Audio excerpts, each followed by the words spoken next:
Bonjour à toutes et à tous, bienvenue dans un Café des Croissants, une émission de TV Bruit. TV Bruit, c'est une télé associative et participative, alors n'hésitez pas à nous rejoindre, n'hésitez pas à nous liker et à faire tous les trucs qu'il faut, à vous abonner, c'est vachement important pour nous.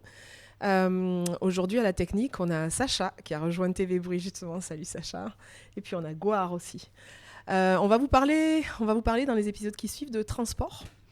C'est une thématique qui est importante évidemment dans la campagne municipale. Donc on va parler transport, on va parler piéton, on va parler vélo, on va parler métro, tandis que le tunnelier est en train de creuser là, sous nos pieds la ligne C du métro. Bon, comment on bouge à Toulouse alors ? Comment qu'on bouge à Toulouse ? Un café décroissant, générique.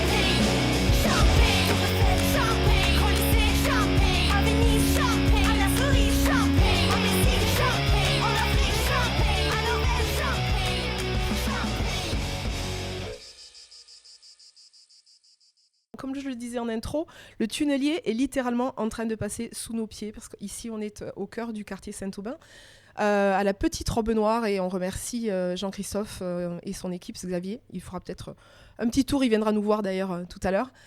La petite robe noire, ouais, c'est dans le quartier Saint-Aubin. On a derrière nous, à quelques mètres aussi, d'autres travaux du métro, et puis on a une terrasse là, qui se partage entre piétons, terrasse et vélo.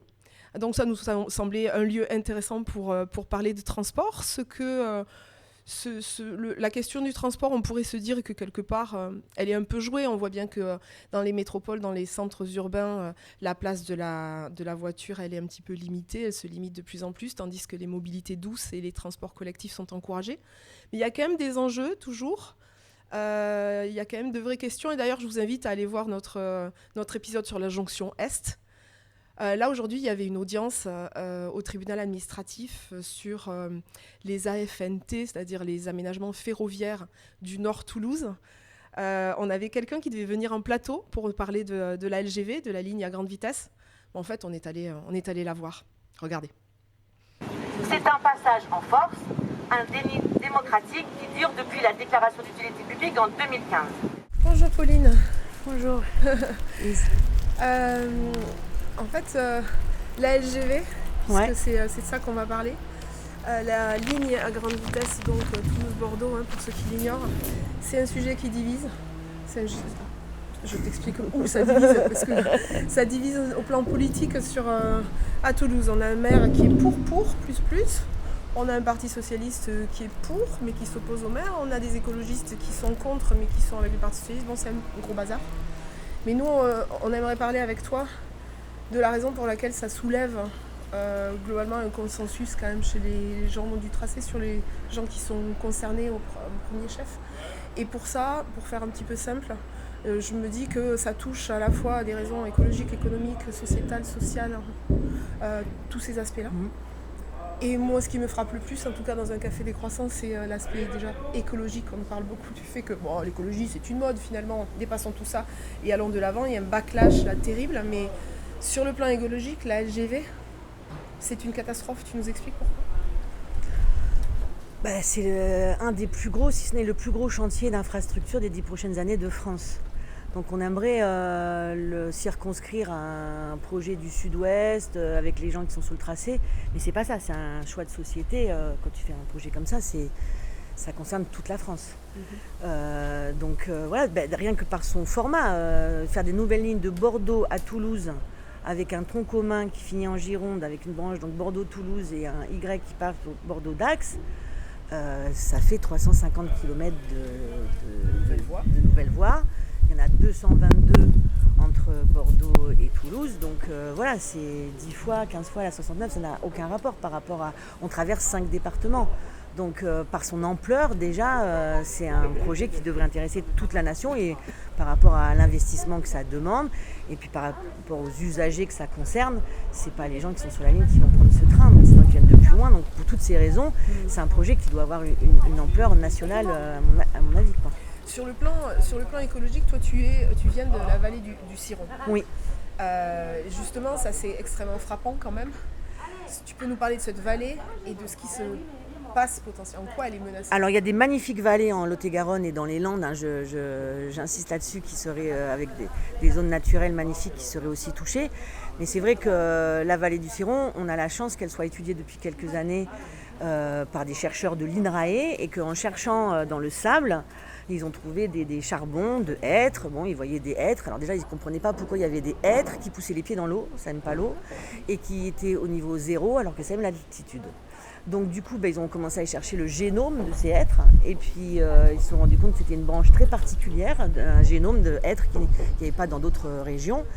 Et du coup, en faisant des recherches dans le sol, ils ont trouvé des charbons de hêtres qui peuvent remonter à 40 000 ans et qui ont le même génome. Donc ce sont les enfants des enfants de ces hêtres. Donc ce qu'il faut s'entendre, c'est que quand vous allez dans la vallée du Ciron, vous ne voyez pas des séquoias géants ou des hêtres qui ont 40 000 ans. En revanche, ça prouve qu'il y a une continuité écologique. C'est parce que c'était à l'abri des voies de circulation, au bord d'une vallée, dans des endroits encaissés. Il y a des forêts qui font des ripisylves qui recouvrent complètement la rivière. Et donc cette rivière, pour les amateurs de vin, juste avant de se jeter dans la Garonne, elle traverse le Sauternais, où on fabrique le Sauterne. Et c'est ce qui fait la particularité de notre région, très humide, Aquitaine, pays de l'eau. Cette fraîcheur qui est gardée par les arbres au bord du Ciron et qui fait qu'il y a des brumes qui font la pourriture noble du vin de Sauterne. Mais pour vous donner une idée, qu'il fait toujours plusieurs degrés de moins au bord du Ciron qu'ailleurs, dans toute la vallée, et que même si on imagine la forêt plantée industrielle de pins dans la plus grande forêt d'Europe dans notre région, il y a quand même dans toute la vallée, autour de ces forêts anciennes, des marqueurs de biodiversité très importants. Par exemple, on a des lichens qui poussent sur les arbres qui s'appellent les lobaria, dont les spores ne peuvent pas aller à moins de 800 mètres. Donc ça veut dire que ces forêts sont là et c'est une continuité. On a presque 75% de la biodiversité présente en France sur 1 km² à cet endroit-là. Voilà. Et cette continuité, l'important, c'est qu'il y a eu des vieux arbres qui se sont ressemés et tout ce qui va avec. Donc c'est on l'appelle la Lascaux de la biodiversité. Ouais. Donc si tu veux, quand Greta dit qu'il n'y a pas de plan B, il n'y a pas de plan B pour la vallée du Ciron. Mais est-ce que la LGV menace la vallée du Ciron ? Ah ben c'est pas qu'elle la menace, c'est que... Tu as bien compris les questions que je vais te poser. Non, mais ce que je veux dire par là, c'est que c'est non seulement qu'elle menace, c'est que le tracé est parallèle à la LGV. Donc là, on en est à 17 viaducs sur 17 affluents. Voilà, une vallée, des affluents qui viennent se jeter dedans. La vallée étant parallèle, c'est 17 viaducs. Et donc sur des petits ruisseaux ici qui font pas plus large que la table, on a des viaducs de 150 mètres. Et alors surtout, les ingénieurs avaient donné un avis défavorable dès 2015 sur la construction. C'est qu'on n'a pas de sol, on est dans du sable. Donc en fait, quand ils vont vouloir poser s'ils veulent poser des bétons, pour poser des pylônes, il faut 100 mètres sur 100 mètres de bétonné, mais il faut rabattre la nappe, puisqu'il y a de l'eau. Nous, quand on creuse en ce moment, à 50 cm, il y a l'eau, nous, sous le sable. C'est ça qu'on a planté les pins et fait des drainages depuis Napoléon III, c'est parce qu'il y a de l'eau partout en Aquitaine. Donc du coup, au niveau écologique, ça veut dire qu'il faut rabattre la nappe. Il y avait un article d'Alain Rousset, le président de la Nouvelle-Aquitaine, il y a une semaine dans le journal, qui disait qu'1 litre sur 2 ne serait plus disponible dans 10 ans en Aquitaine sur le réseau Adour-Garonne. Donc là, on a déjà vu les travaux. Nous, on a eu une autoroute qui faisait Langon-Pau. Quand ils ont fait des travaux, ils ont touché la nappe et il y a des pompes qui ont marché jour et nuit. Donc pour arriver à mettre quelque chose, il faut rabattre la nappe, c'est-à-dire envoyer de l'eau. Voilà. On peut faire correspondre les nappes de surface, on trouve là, mais avec des nappes qui ont 20 000 ans, des nappes d'une pureté qui n'ont jamais été touchées, donc c'est un risque de pollution des nappes. Et après, ils vont devoir infiltrer du ciment, mais dans des veines sans fond. On ne sait pas combien de temps. C'est pas comme si tu dois remplir un bac de ciment. Tu sais combien. Mais là, ils n'ont aucune notion des nombres de ciment qu'il va falloir pour remplir toutes ces veines d'eau. Parce que nous, l'eau, le Ciron, c'est une source, c'est une lentille d'eau. Ça surgit, il y a des sources partout. Et donc, sur tout ce trajet, particulièrement en Gironde, là, dès les aménagements ferroviaires au sud de Bordeaux, il y a eu des massacres sur des zones Natura 2000, des zones protégées, des zones humides, et jusqu'au Lot-et-Garonne, toute cette partie de Gironde, c'est la particularité de la vallée du Ciron, plus le fait qu'il y ait l'Andiras. Je ne sais pas si ça vous dit quelque chose. Le feu de l'Andiras, avant le feu de l'année dernière que vous avez eu, voilà. Le feu de l'Andiras, c'est 20 000 hectares. Voilà, donc c'est dans cette région-là. L'Andiras est dans la vallée du Ciron, donc au sud de Bordeaux, jusqu'aux limites du Lot-et-Garonne. Toute cette vallée serait massacrée, et c'est pas parce que les hêtres sont à 4 km qui sont épargnés. C'est un ensemble écologiste, et ça y est. Et oui, mais en plus, depuis 3 ans que ça a été relancé, les chercheurs qui au début disaient oui, mais ça, moi j'ai fait le génome, je peux pas parler du climat et tout ça, ça y est, ils commencent à s'exprimer, ils ont donné leurs avis là, et c'est l'ensemble. À partir du moment où on coupe 10 bras à une pieuvre, elle va beaucoup moins bien. Donc là, c'est 17 viaducs sur toute la rive gauche du Ciron, ça serait la fin de toutes les résurgences, de l'eau, de l'humidité et de tout l'écosystème. Donc là, on est en train de parler de vie, on est en train de parler d'une menace certaine. Mais même sur les hommes, parce que moi j'habite un village. Quand je parle de vie, je les inclus. Voilà, non, mais parce que ça, vous allez revenir au social. Si ah ouais, mais là tout de suite, si on reste sur le local, ce qu'il faut te rendre compte, c'est que moi, mon village, Préchac, sur le papier, pour l'instant, il y a écrit 150 hectares d'emprise. Donc j'ai reparlé du Tour Bordeaux. En fait, il y avait un tiers d'emprise supplémentaire. Donc on peut miser sur 200 hectares impliqués que sur un village, sur 18. Le linéaire de traversée sur mon village, c'est plus de 10 km. Un village. Le village d'après, Bernos-Bolac, qui est dans la Patte d'Oie, Bordeaux-Toulouse, Bordeaux-Dax, elle a déjà été traversée par l'autoroute Langon-Pau au sud. On appelle ça le triangle de la mort. Ça serait censé passer au-dessus des autoroutes, en mode Los Angeles. Eux, c'est pareil, c'est 200 hectares impactés. Et nous, ça veut dire que tous les jours, et je reparle du feu, si on veut aller d'un endroit à l'autre, il faudra qu'on longe ce grillage, parce qu'il n'y aura pas des ponts. Toutes les petites routes ne seront pas maintenues. Et nous, on a l'habitat très dispersé. Il y a des coins de Gironde, là, on est 2 habitants au kilomètre carré. On a fait le choix d'habiter là, on y habite. Et là, ça ferait des détours. Des gens qui sont à 10 minutes de boulot vont se retrouver à une demi-heure du boulot tous les jours. Ouais, et à faire des contours. Et en cas de grand feu, il y aura des morts. On pourra, les pompiers en ont parlé, ils l'ont déjà dit, s'il y avait eu la ligne LGV, ils auraient pris leur carte, ils auraient dit là, trop long. Voilà. Donc je ne comprends pas ce mantra de désenclavement quand on parle de Toulouse comme Carole Delga. Je trouve ça d'une violence intégrale quand nous, c'est tous les jours. Voilà. La LGV.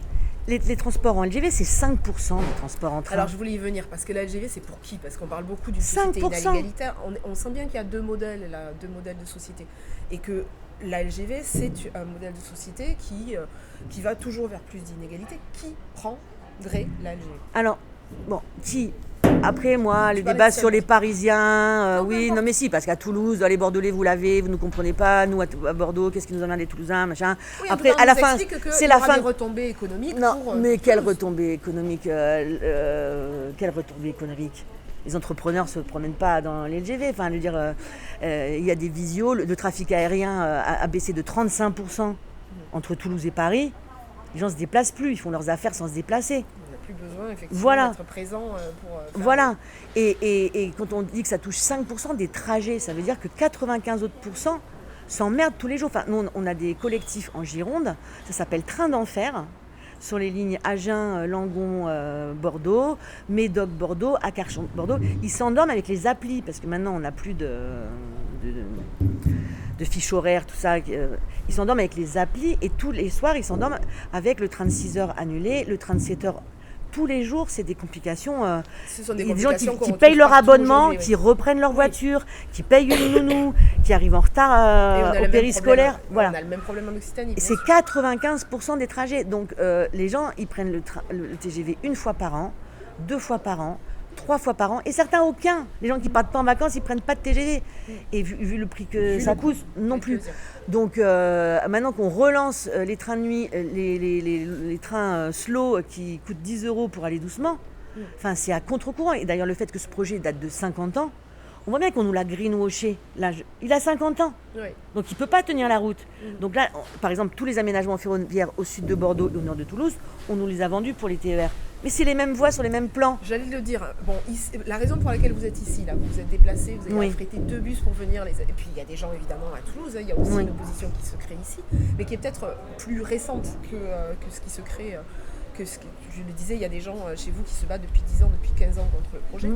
La raison pour laquelle vous êtes ici, vous étiez devant le tribunal, ou vous êtes devant le tribunal administratif toulousain, c'est pour la question des aménagements ferroviaires du nord de Toulouse. Là, aujourd'hui, c'est ce qui est jugé. Mais nous, on a toujours été solidaires de tout. On va aider les copains au sud de Bordeaux. Là, on vient là. Mais c'est surtout que tous les prochains recours sur la nouvelle ligne, vu que le préfet coordonnateur est le préfet d'Occitanie, tous les prochains recours auront lieu ici au tribunal administratif. Voilà. Et là, donc, ce qui va se juger aujourd'hui, tu peux nous en parler ? Je peux te parler du dossier des AFSB au sud de Bordeaux que je connais mieux. C'est que je te dis, on nous a réinventé l'eau chaude. C'est les mêmes plans. Et là, on te dit que ça va servir au TER. Alors nous, à Bordeaux... C'est le même argument, c'est pour ça que je me Ils rajoutent une ligne, sauf que la ligne qui est ajoutée, c'est pour une ligne dans un sens TGV, une ligne dans un sens dans l'autre. Donc, les TER, nous, se croiseront sur la même ligne. Si on regarde, ça dégrade. Quand on arrive ici, j'ai entendu parler de l'étoile, du truc, il faut arriver ici, prendre le métro. Voilà. Donc il y a des gens qui ont bien compris. Mais c'est joli, parler de RER métropolitain, ce truc. Il y a même des écolos qui ont voté pour. Donc c'est du grain washing, tout va bien. Donc nous, à la communauté urbaine de Bordeaux, le temps qu'ils comprennent, c'était trop tard. Parce que on a rhabillé en vert un vieux projet, mais qui sert juste à aller accrocher des nouvelles voies. C'est le seul but, sortir des grandes métropoles vite pour accrocher des nouvelles voies. Ils n'en ont rien à faire d'améliorer le transport du quotidien dont tout le monde a besoin justement pour éviter, comme tu le dis, de dormir avec les applis. Sur le plan écologique, on a bien compris la catastrophe, et puis sans parler évidemment du coût des matériaux, du transport des matériaux, de l'extraction des matériaux, etc., qui sont nécessaires à faire. Mais il n'y a aucun bilan carbone positif, là, on en a reparlé. Ils ont été appelés à la rescousse, le cabinet Carbone 4. Jean-Marc Jancovici, parce que nous ça fait des années qu'on leur demande de réactualiser leur coût carbone. Au départ, en plus, dans les travaux comme ça, on ne comptait pas les matériaux, les carrières et tout ça, c'est facile. On leur a demandé de réactualiser.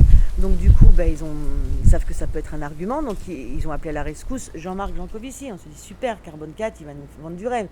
Sauf qu'ils sortent un graphique où, comme je te le disais, avec l'effondrement du transport aérien, le report modal n'existe plus. Il y a même la décarbonation de rien. On dépense des milliards pour rien décarboner. Et si on décarbone quoi que ce soit dans 10, 15 ou 20 ans, ça aura un coût, je te dirais qu'il y a 1 000 € la tonne, alors que c'est à 50 € la tonne de CO2 normalement non émise. Donc de décarbonation. Donc ça n'a aucun sens là-dessus.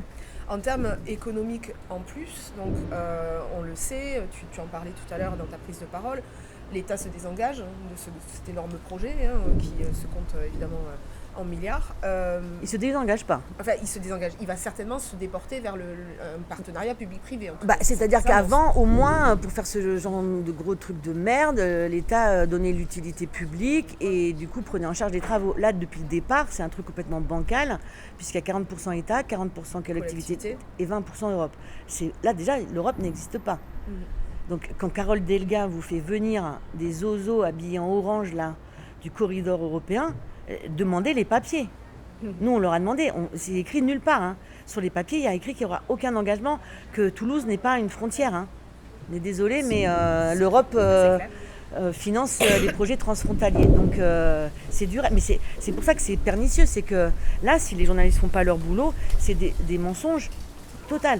La même semaine, Alain Rousset à Bordeaux nous a fait venir le président de la province basque espagnole pour nous dire qu'ils attendaient, mais ils ne nous attendent pas. Les records de vitesse des TGV ont été faits sur la ligne Bordeaux-Bayonne tout droit. Elle existe toujours. Si on veut aller en Espagne, le maire de Bordeaux dit gagnons 10 ans au lieu de gagner 10 minutes. Parce qu'à la fin, ça fait 10 minutes de différence. Donc voilà, ils sont Donc, prêts y à a dire pas n'importe quoi ouais. parce qu'ils sentent le vent tourner. Ouais. Si on met le nez dedans là maintenant, c'est plus que du greenwashing. Ouais. Sauf que ça marche très bien. On n'a pas de temps de débat aussi important, d'analyse, de On fond. en parle pas Tant tant qu'il n'y a que ça. pas de ZAD, d'écurie dans les armes, ça n'intéresse personne, nos recours, quoi que ce soit. Donc voilà, c'est comment faire porter cette parole. Et quand tu parlais nous, on a aussi vu la différence à Bordeaux avec les grands quartiers comme Euro-Atlantique, plus grand projet d'urbanisation de France, la spéculation immobilière, les quartiers, la gentrification au centre de Bordeaux, Bègue, ces constructions, ces milliers de grues. Quand je vois déjà que ma mère a 90 ans, elle attendait 3 jours sur un brancard une chambre d'hôpital et qu'on n'en a pas construit un seul, comment on va se soigner à Bordeaux? Par contre, on des fait de la répercussions, spéculation. voilà. Par contre, il y a de la spéculation immobilière. Voilà, après, quand on aura défoncé toutes les routes de Gironde, 10 ans de travaux, et qu'on a déjà notre département qui est en redressement judiciaire, comment il va se repayer les routes détruites? Donc ça, ce que ça va C'est une coûter... question de choix politique, et les choix politiques, là, ils sont dans l'aberration. Ils sont effectivement... oui. Ils encouragent ces spéculations, etc. C'est pour ça que je te parlais tout à l'heure, je voulais te faire dire, c'est quoi cette promesse de le développement, ça va être une manne financière et économique pour Toulouse. Il va y avoir un développement extraordinaire, on ne sera plus qu'à 3 heures de Paris, rendez-vous compte.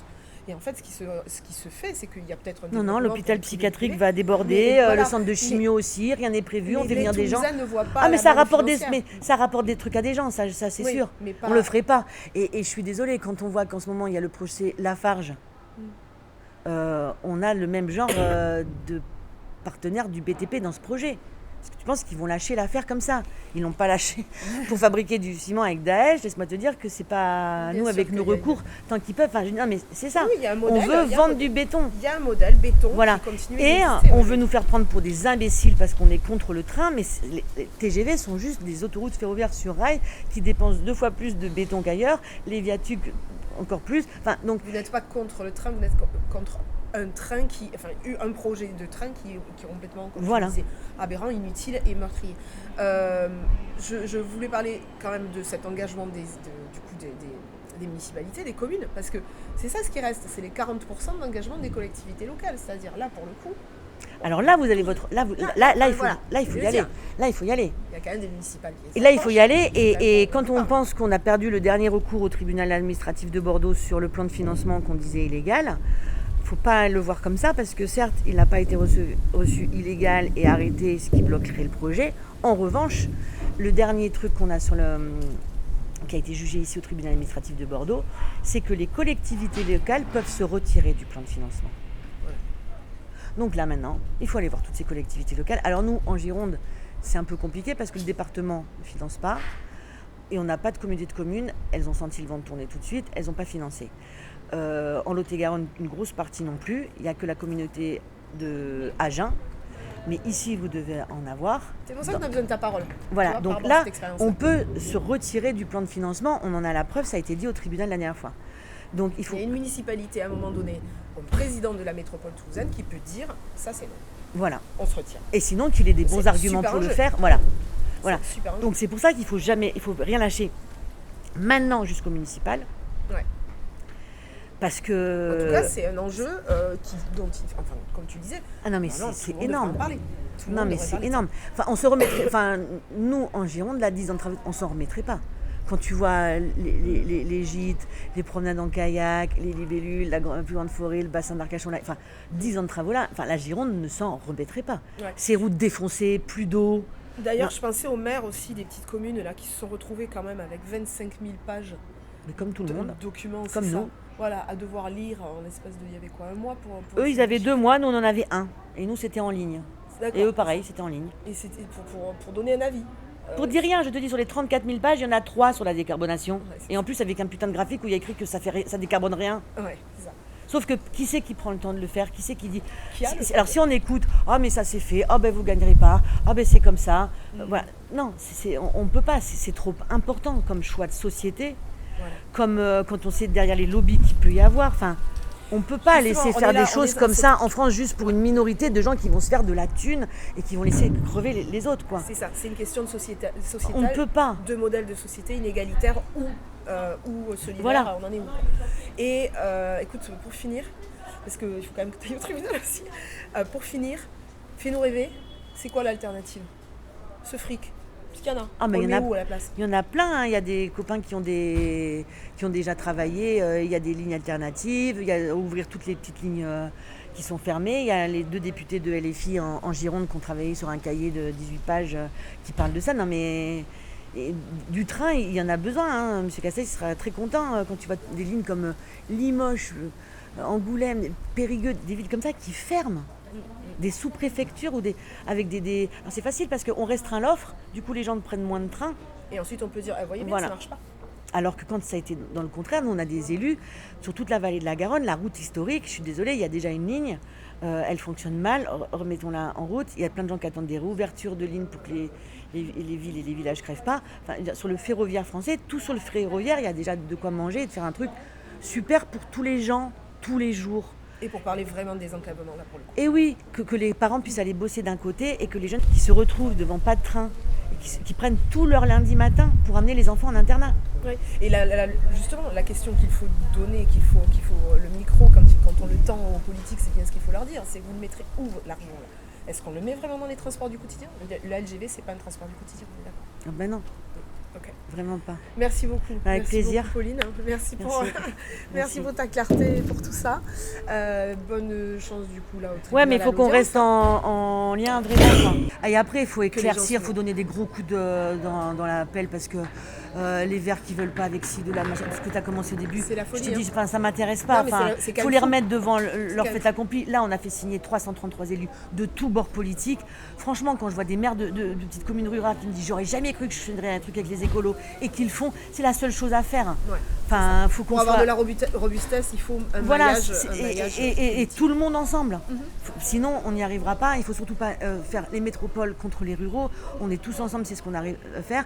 Et après, franchement, oui, c'est plus facile de lutter contre une ferme-usine de saumon qu'on voit bien là avec un méchant qui a la boîte, un puits de pétrole. Voilà, c'est sur 3 hectares. Là, un puits de pétrole, c'est une boîte, elle s'appelle comme non. C'est facile à dire. Le train, les gens, ils veulent pas s'y attaquer. Pourquoi? Parce qu'ils ont peur de perdre. On en a vu des avis de registre. Ah, mais moi, je suis écolo, j'ai pas de voiture, je mange des graines. La LGV, c'est. Mais ils connaissent pas le projet.